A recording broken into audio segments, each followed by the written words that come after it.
This piece I'm about to read is from Tropic of Capricorn by Henry Miller. It's about his childhood.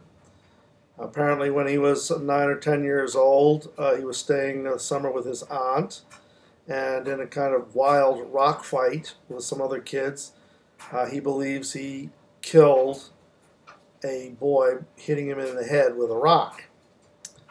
This piece is about that event. When I left my cousin the end of the summer, I didn't see him again for 20 years or more. When we did meet, what deeply impressed me was the look of innocence he wore, the same expression he wore the day of the rock fight. I was still more amazed to discover that he had forgotten that it was we who had killed the boy. He remembered the boy's death, but he spoke of it as though neither he nor I had any part in it. When I mentioned Wheezy's name, he had difficulty in placing her.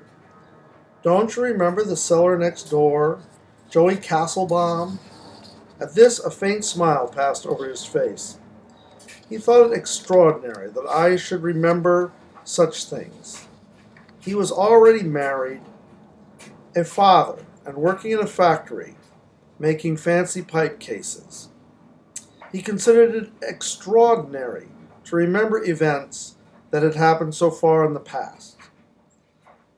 On leaving him that evening, I felt terribly despondent. It was as though he had attempted to eradicate a precious part of my life, and himself with it. He seemed more attached to the tropical fish he was collecting than to the wonderful past. As for me, I recollect everything that happened that summer, and particularly the day of the rock fight.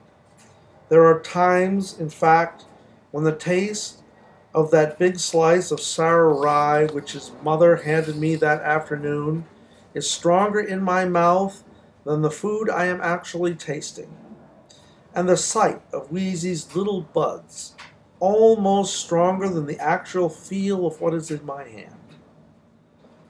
The way the boy lay there after we had downed him, far, far more impressive than the history of the World War.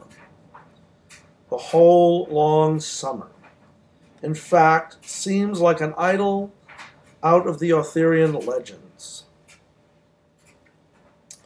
I often wonder what it was about this particular summer which makes it so vivid in my memory.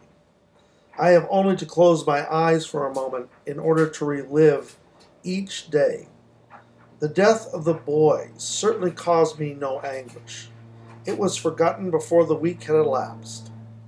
The sight of Wheezy standing in the gloom of the cellar with her dress lifted up, that passed easily away.